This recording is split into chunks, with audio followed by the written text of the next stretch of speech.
Hello and welcome back everyone to another Hearts of Iron 4 mod spotlight. As you can see, this time we are in the Cold War, the Iron Curtain mod, which has been getting a very complicated development over the year or so since it was released, and now it's at a point where some of it is playable. It's got some very weird things, so let's delve into it. Now, of course, the premise is that you are going to play in the Cold War. Supposedly, it is going to be developed all the way to the 1990s, so you can play for about 50 years, up until the early 2000s. I believe they claim something like 55, but that's going to be difficult, of course, and it's way down the road. For now, it is mainly the 1950s and 1960s that have events and focuses about them, and so that are playable in the confines of Hearts of Iron 4. Anyway, let's take a look at how the mod functions. So essentially, of course, the whole game is transported into a different kind of timeline, not timeline, but different kind of world as opposed to normal Hearts of Iron 4. So new mechanics have to be introduced, and of course the map has to be changed and all that. So that's what they've been focusing on. In terms of the new mechanics, what you have is that through the technology tree, we can see that there's a lot of different things that weren't there before. It's a new technology tree. So as you can see, there's a lot of different types of, weapons, special forces, all that. But that's just the boring or normal old stuff. Some of it is very placeholder still. You have a relatively complicated tank tree. You have amphibious transports, motorized transports of rocket artillery all the way into the 1980s. Armor personnel carriers, light armor personnel carriers, light tanks, main battle tanks, and a few heavy tanks. So just what you'd expect from tanks. You have your artillery, you've got your anti-air, which is a little bit more important considering that planes are more powerful. You have your artillery, you have your actually, SAM and anti-air are supposedly two different things, but they fill pretty much the same role. They don't really have, or I guess you could say that the gun artillery has slightly more ground combat stats, but you know what they say. And of course, here comes the music. We'll talk about the music later. And yeah, so as you can see, air attack is quite important.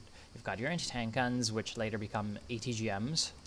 Your Konkurs, Fagot, Sturm, Attacka, Metis, and in the end, Kornet ATGMs for the Soviets. If we're looking at the Americans, we'd see, the Super Dragon or whatever. In the technology tree, if we go down further, you see that the line doctrines are mostly the same for a while, except for some reason Mass Assault has a different picture. Why the hell not?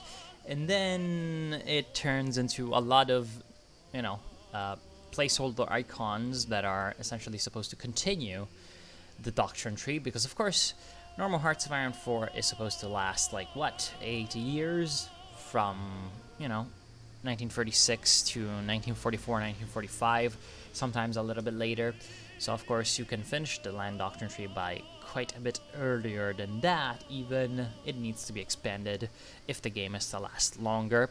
So for mobile warfare, it evolves into essentially like shock and awe, apparently. And superior firepower is supposed to go to like airland battle, right? Or I mean, not sure what they're trying to do. Yeah, okay. Vertical envelopment, paramilitaries. I don't know. There's just a bunch of stuff.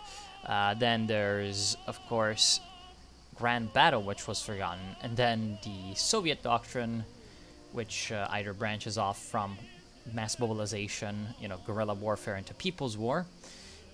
Pretty appropriate for the time period, which then can be turned into either a defensive one or a more guerrilla one, so with the psychological warfare and stuff, or urban shield, natural defenses, all these kinds of things.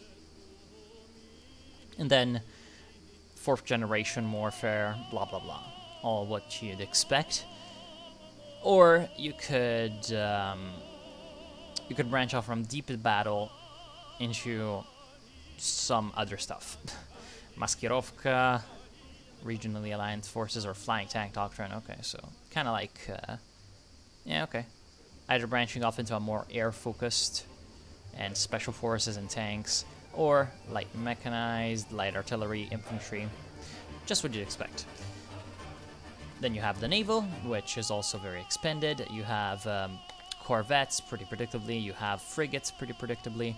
You have destroyers, which later turn into missile destroyers and then missile cruisers down there as well. So with the Slava class in the end. Savremeni and Udaloy destroyers. You may remember those from if you played War Game.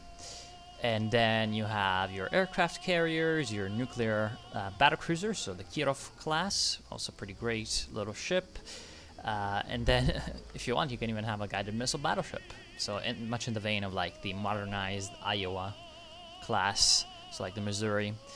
Then you have your aircraft carriers, your submarines, and then those branch off into either conventional submarines, nuclear-powered submarines, and nuclear-powered ballistic missile submarines, which we're going to have to talk about those later. But yes, essentially nuclear missiles have been added to the game, just in case you want to nuke everything. Because, you know, it's the Cold War mod, so everyone's like, yes, nukes, so cool. Naval doctrines are the same. Aircraft tree, just ridiculously big. You have your interceptors down here. You have your close air supports. Interceptors are branching off from, well, technically they're the replacement of heavy fighters. So like you have your fighters that branch off into multi-roles. So, for example, MiG-17s. And then you have your interceptors, so your MiG-19s. To come closer to what we know, then you have your hyper kind of interceptors, so the MiG-31. And, you know, the ones that were designed to take down strategic bombers, in a way. And then you also have your VTOL aircraft for some types of aircraft carriers. And then you have naval bombers, tactical bombers, and strategic bombers, all the things that you know. And of course you've got your transport aircrafts as well. Chlod. Yeah, right. That seems like another type of strategic bomber. But one thing that I do not see is where the hell are the missiles? I think they're right in rocketry. Anyway, then you have your air doctrine, which is pretty much the same. Helicopters are a thing as well. Instead, these are kind of like flying tanks. So they're tanks, except they're faster. And some of them are actually aircraft that you can deploy on aircraft carriers. They are anti-submarine. So if you're scared that your aircraft carrier is gonna die to a submarine, that's what you do. And you've even got cargo helicopters. I'm not exactly sure. I guess these are just gonna be like transport aircraft. And yeah, that's pretty much what you'd expect. In terms of normal helicopters, you have the light attack and then the heavy attack. And then this is the quote-unquote utility helicopter. I wonder what they do. I don't know. Sometimes these things are difficult to understand. Engineering tree is pretty much what you'd expect, you know. Research time decreased, decryption, encryption, radar stations. So it's pretty much the normal one, except new icons and expanded. Industry is also pretty much what you'd expect. Kind of different industry stats, bonuses. Awesome icons. Also materials science, which increases the amount of resources that you get, obviously, and also gives synthetic refineries bonuses. And, you know, these are just what you'd expect, pretty much. Yeah, pretty much what you'd expect. Nothing really too strange. Then You have your rockets, which we're going to get through later. You have a space tree, which is still kind of in construction. What's kind of funny is that you can research a moon base and colonization. This one is, of course, specific to the Soviets. There's also a specific one for the Americans, but it's just kind of really funny how you can colonize the moon just by researching things. But yeah, these are late game techs, of course. You can even do a international space station, which increases your reconnaissance by 10 and initiative by 10. So that's actually very strong, depending, of course, on the actual time it takes to research, which is very high. Yeah, Saturn probes. Look at that. These are some awesome little things. Anyway, then you have your WMDs, which we're gonna get to talking. WMDs, along with rocketry, are pretty much the other main mechanic that has been added into the Cold War mod. That, along with DEFCON. Now the DEFCON, let's see if we can. There's supposed to be something in here with the DEFCON, but oh well. Anyway, the DEFCON is something that you can change when your when the world tension goes up and when you go to war in some way or another. You're gonna switch up the DEFCON, which is gonna open up new military and diplomatic possibilities. The diplomatic, usually aggressive ones. So, for example, right now I cannot justify a war goal on anyone because we are at DEFCON 5. No one at this point, I believe, is on DEFCON.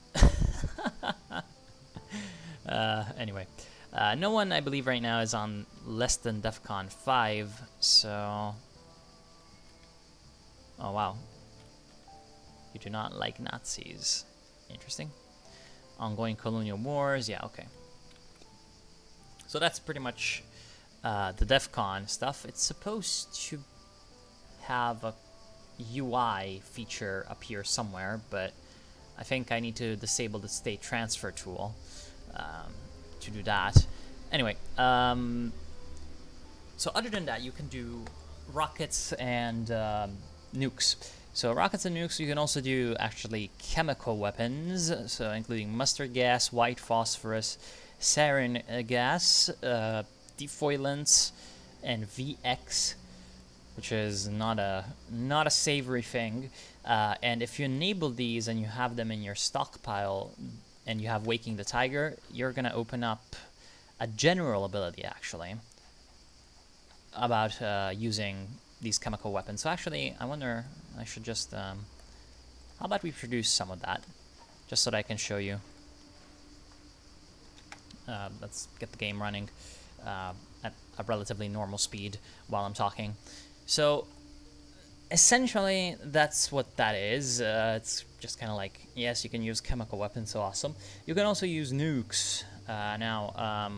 Nukes and nuclear power in general has two developments. There is the military, so you know, the warheads, and that will increase the power of the nukes, because nukes now actually, of course, remove manpower and buildings because they're now strategic weapons. There goes the Greek Civil War. And you can build these by building nuclear reactors. Then you can build nuclear power plants, which give you electricity. And electricity is a mechanic where every country in the game has essentially either penalties or a slight bonus if the power is sufficient or not. So, for example, if we go to look at, like, for example, a relatively underdeveloped country like right now, Malaysia, the Malaysian Federation, they have some problems. They have an underdeveloped power grid. As you can see, they have a lot of problems because of that. So, that's that. That's that for the power. And yeah, so essentially what you do with the nukes is that you can put them on ICBMs. So the missiles, there's different kinds of missiles. So there's the normal cruise missile, which is just, you know, does damage to things. You know, it's kind of like just a regular old missile. And yeah, to build that, you need to build the ICBM, not the ICBM silos, sorry. I believe you can just put them in regular old air bases, actually. Yeah, not entirely sure. You can also put it on a few... you can also put it on a few types of ships, of course. And then you have... RIP Singapore.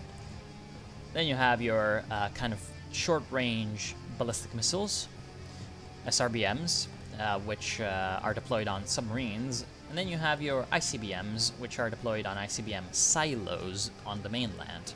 And the ICBMs can kind of just shoot everywhere, of course. And then you have your IRBM in the middle, which is like your intermediate range ballistic missile, which is kind of like, it's not as ridiculously long range as the ICBM. As you can see, 13,000 kilometers pretty much can hit the whole Earth, whereas this one is 5,000 kilometers. SRBMs are only 600 kilometers or something. And again, you're supposed to be firing SRBMs from submarines, or sorry, SRBMs are from the mainland. SLBMs are from submarines because these are submarine launched ballistic missiles. So as you can see, they're kind of supposedly an aircraft that you can put on an aircraft carrier. And you know, whenever you've got these targeted using strategic bombing on an enemy state, you're gonna have the nuke button.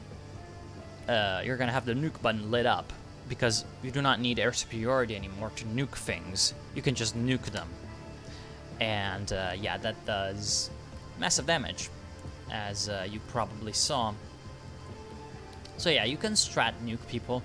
There's also various other types of rocketry techs that are supposedly, you know, about anti-ship missiles, all the likes. You know, just what you'd expect. AA missiles, you know, ground AAM, ship AAM, all these things, just what you'd expect. AMRAAMs, so that's gonna give you bonuses to your interceptors and multi-role aircraft. And yeah, so going from the technology tree to the map and ideologies, and then I'll conclude the video. So essentially, can you actually like play this and get some enjoyment? Like, are you gonna get, you know, AI doing things happening? Yes, kind of. Things do not really happen that much organically, but the focus trees are like expanded enough that different countries will start to, you know, have different conflicts. There's a few events which pop conflicts, such as there's a few events about Vietnam. Like right now, of course, they're fighting the French and the French puppets in Cambodia, or well, I guess Cambodia is still a French puppet. Okay, never mind. Yeah, then they have an event for the peace treaty of Geneva, or sorry, for the Conference of Geneva, which is gonna divide the country, you know, along the 17th parallel. And then after that, in their focus tree, they have ways of continuing to fight there, or, you know, doing other things. So the focus trees are, some of them relatively expansive, some of them are a little bit simplistic, but some of them, you know, kind of like, you could say they do their job, even though they're relatively simplistic, especially when it comes to their bonuses and penalties that they give. So, for example, if we take a look at the Soviet one, which has just been reworked, and it's probably the most complicated one, you have some that are kind of acceptable, you know, like, yeah, either am I going to have 1% recruitable population or 10% recovery rate, you know, just these regular old things. But then you have other ones that just give a really, really high amount of things or a really, really low amount of things. So, for example, if I were to revitalize the NEP and bring, quote-unquote, state capitalism to the Soviet Union, I would get plus 20% production efficiency cap, and then plus 25% political power gain, and then minus 15% stability. So it's like these big things. And it's one thing that I kind of am not the biggest fan about a lot of these focus trees. Because, you know, perhaps it would be better if they just didn't give so much, you know, because then you're going to end up with, like, countries having infinite resources. But hey, that's fine. Then the Soviets branch down and can help their allies too, which is kind of nice, although some of them are not their allies, because the Soviet Union, there's the main Union of Soviet Socialist Republics, of course, and then you have all the SSRs in there and the Soviet satellites. So what you have is that the what right now is the Comecon, what is going to become the Warsaw Pact. The system is that you have several Soviet satellites, such as Soviet occupation zone is just Germany, Eastern Germany. Then you have Hungarian People's Republic of Bulgaria, you know, the whole Eastern Bloc. But then you have a lot of different other puppets that are the Soviet Socialist Republics, and they're a unique kind of puppet. It's all the SSRs. I wish I could just look at the... whatever. It's all the different republics that make up the Soviet Union, and they're there just for cosmetics. None of them have focus trees, although they say that they do. Like, there's a lot of events in the mod that kind of reference that. They're supposed to have focus trees and stuff like that, but I don't see it. But that's, I guess, kind of fine. Anyway, the SSRs are there, and the SSRs being there actually is, again, kind of the same thing as if they weren't, because if we take a look at their stats, because, again, they're a unique kind of puppet, so they have unique modifiers. They cannot declare war, they cannot decline call to war, they cannot control deployed units, and they can't even deploy units because they send 100% of their manpower to the Overlord. We can build on their territory, we get 100% of their resources, you get 100% less trade costs. So if I were to go to the trade screen and I'm like, hey, I want some Ukrainian corn or chromium, I would pay 0 civilian factories and I would get all of the chromium. You know, so I can literally just get all of the resources whenever I want. And they cannot trade with anyone else, so I guess that's kind of derpy. I don't know, whatever. Oh, hello DDR, and hello China. PRC establishes foreign ministries. Oh boy, the question of foreign ministries in China is an interesting thing. And then they send 100% of their civilian and military industry to the Overlord. So, yeah, a Soviet Socialist Republic is just... it's literally our territory. Like, all of this industry is is going to us. Literally all of it. And there's no reason for these Soviet Socialist Republics to, like, be annexed or anything like that. Now, so as you can see, like, for example, right now we get 73% of our civilian factories from our subjects, which is quite cool. And wow, that Vietnam is doing well. The last time I played, Vietnam did very terribly. Anyway. So, what you have is that you can annex them at the start through an event, but there's no reason to. It's flavor. The flavor around the mod, speaking of that, is sometimes pretty cool, sometimes not that great. So yeah, the events that happen every once in a while do a pretty good job at explaining what's going on, because, you know, it's pretty complicated. So as you can see, the Geneva Accords have fired, and so the Vietnamese, or rather, Vietnam has been divided into, well, of course, the Batotan March. It's been divided into North Vietnam and South Vietnam. You know, the south side is still the empire under Bao Dai. Then you have your different things. And, you know, at the start, you're in 1949, so you have the Vietnam War going on, you have the Chinese Civil War going on. Soon enough, the DPRK will start the Korean War, so there's quite a few conflicts in which you can get involved in. The main way you're going to do that is by sending volunteers and not actually joining as a great power, because of course they do not want a world war to just kind of randomly break out. But I haven't played it extensively, so I do not know exactly how successful this is. Anyway, the sending volunteers option is pretty good because, wait, 14? See, I was going to say, are there any other wars going on right now? Can I see them? Indonesian war. Well, of course the Indonesian war. So it's Indonesia doing their own thing. Yeah, 14. I don't know, that seems pretty retarded. The last time I played, I could only send one division, which makes a lot more sense. I think they must have done something, because it used to be that the DEF CON would limit the number of volunteers that you could send, but it doesn't do that anymore. Oh well. Anyway. Then you have the laws and government, which is very weird and complicated. It's like, no, I will not even, no, I will just not even. Armed nuclear stockpile. That is what will enable you to fire the nukes, as it may. Then you have your policies of militant aggression, which I have no idea what this is supposed to be, honestly. We may choose to attack unilaterally any whom we may desire. Will that actually do it?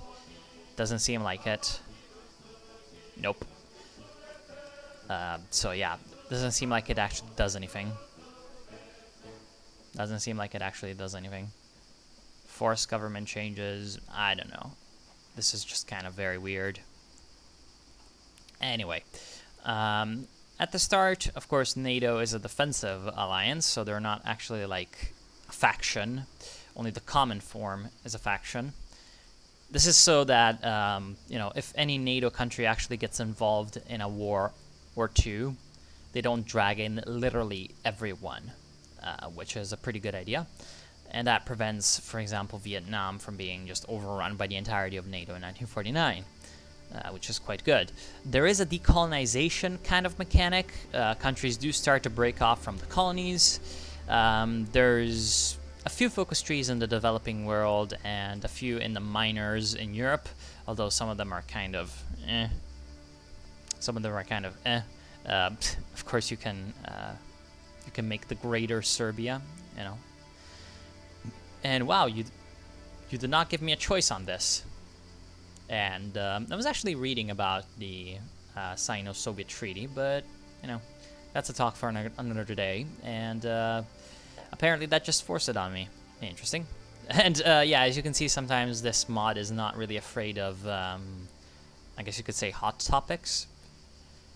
I don't know. There's also the Great Leap Forward later, and another, like, the other big feature that I guess I'm gonna talk about before going away is, wait, is the Iraq one? Oh, that's sad.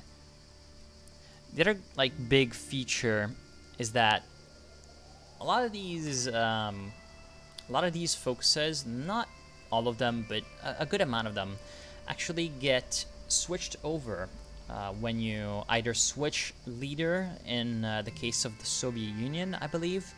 Because in the case of the Soviet Union, you have that, right now, you have the focuses that are focused on Stalin and his policies and, you know, all that stuff. So, except for the army route, which always stays the same, depending on your leader as the Soviets, you're going to change your focus tree. Like, it's just going to have different things. So, in 1953, when, spoiler alert, Stalin dies, you're going to change into the focus tree for the power struggle between Malenkov, Khrushchev, and Beria. And depending on who wins, you're going to get another, you know, another focus tree. So that's kind of nice. And then other countries change over time instead of over leaders. So, for example, when you get to the 1960s or whatever, other countries will have other focus trees, and you can see that actually when you go to the 1960 how to call it, 1960 scenario, which is there. A few countries have switched focus tree, and I believe there's like an event that governs that in some way. Some of them are governed by events, and some others, who knows. Anyway, so that's pretty much it. Now, the whole military side of the game is still kind of iffy to me, because it's, again, still very difficult to represent with Hearts of Iron 4, like modern combat or whatever, and sometimes it's kind of derpy. Of course Finland funds the wood industry. Oh, fascist Finland, of course. Our own Führer. Man, everyone loves these things now, do they? Proud Finns, inspiration from Germany, death camps. Wow, you're such a nice person, are you? Or you can say friends in the West, a kingdom for us. Yeah, even Finland has options. And then you, yeah, Finland is cool because they can do Finlandization, which is not that you become Soviet, as the thing says. It's kind of like the weird position that Finland had in the Cold War. Although I guess they can, you know, make, they can become the Finnish SSR.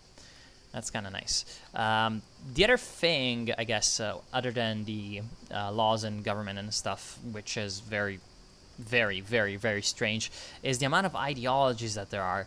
That honestly, it's just too much. It's honestly too much. Like, it's lovely that, damn, you have claimed our provinces. Really? Oh, right. So you can fight over random pieces of the Ussuri River with China, I guess. Anyway, so you have a bunch of different ideologies. Let's just list them all. It's like conservatism, liberal conservatism, Christian democracy, socialism, whatever that is, social democracy, social liberalism, progressives, whatever that is, although in this case it says Konstruktywno-ekologiczne движение России, so the Russian constructive ecology movement. Sure, if you like that. Then you have centrism, whatever that is. You've already got the Christian democracy, whatever centrism is. I guess radical centrism, everyone loves that. Libertarianism, whatever that is. I guess it means American-style libertarianism. Then you have Marxism-Leninism, Trotskyism, Maoism, National Socialism, which in the USSR it is the National Bolshevik Party, Nazbols for the win. Fascism, which is separate from National Socialism, nationalism, monarchism, reactionary, Islamism, Shia Islamism, Pan-Arabism, Salafism, Judaism, I guess it's supposed to be in reality Zionism or whatever, and then Christianism, which in Russia it's called Za Rus Sviatuyu, which is like for the Holy Rus. I don't even know. Like, why are there so many ideologies? I have no bloody clue. And funnily enough, apparently the socialism thing is supposed to be market socialism. So what China went in the late 80s with Deng Xiaoping's reforms. And that makes it very weird because there's a bunch of countries around the world that have this quote-unquote socialism, but it's actually more like social democracy. So, for example, right now, Israel is quote-unquote socialist, you know, under Ben Gurion, who was a left-winger, and but he was a social democrat. I don't know, whatever. So here we go. The Chinese Civil War is over. I can actually show what happens then. So you saw earlier that the leader of the KMT was not Jiang here, but another guy, Li Zongren. And now he's there, and what's kind of funny is that they added the Straits Islands. So I guess if you want a nice Taiwan Strait crisis, you can. Oh, they did not add Quemoy down here. That's sad. If you want a random Taiwan Strait crisis, you can do that. Anyway, now the Civil War switches into giving the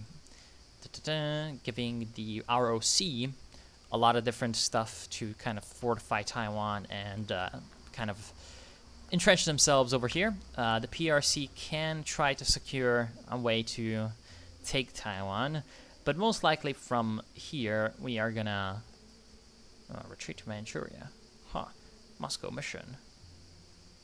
The Sino Pact. Everyone loves the Sino Pact. Anyway, from here on, the game is supposed to branch off into the Korean War. Yes, Kim, I will not attack you. For some reason, Kim has the portrait of when he's very, very old. Even though in 1950 he looked a lot hotter, actually. He looked pretty cool. So, derpiness aside, actually, he looked a lot more like a quote-unquote Kim. Like, if you look at his pictures from when he was young, really? McCarthy? What are you doing, McCarthy? Go away, McCarthy. No one likes you.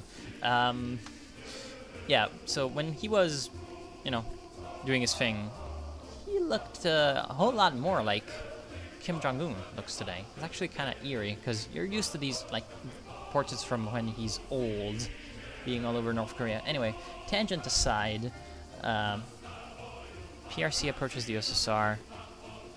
The Czechoslovaks demand Zakarpattia, sure. Anyway, so that's kind of the way that works. Like, there's a lot of events that govern a lot of different things. I believe there is the Prague Spring that can happen as well. I don't know. Oh, wow. Bureaucratic centralism. Polish-Czech border dispute.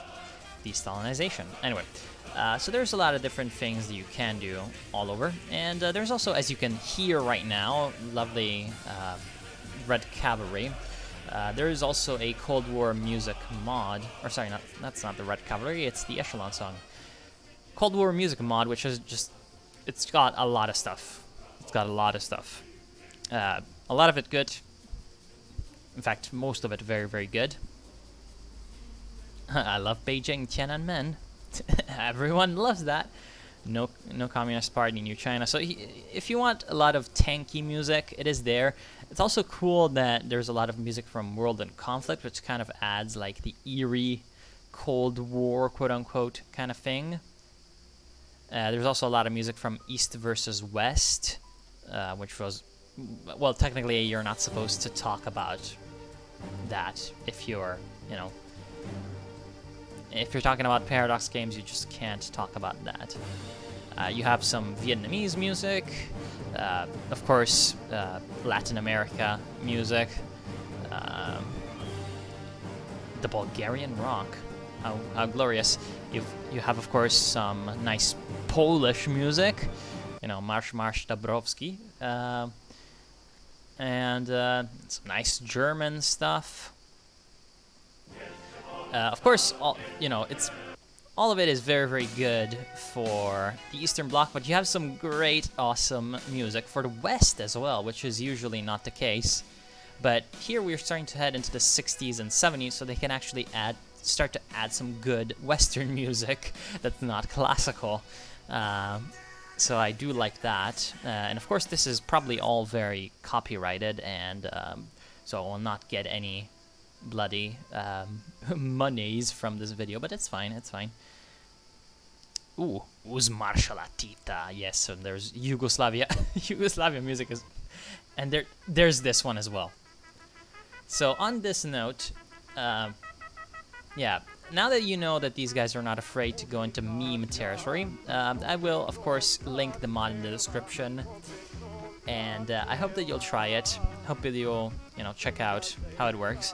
Now, I myself am not the biggest fan of this for a couple of reasons. As I said already, I have not played this extensively, so I cannot really give that much of a, you could say, informed judgment on it. But from what I've played, it's not the best Cold War representation in a Hearts of Iron game ever, but that's mostly because of Hearts of Iron 4's problems, and not because of anything else.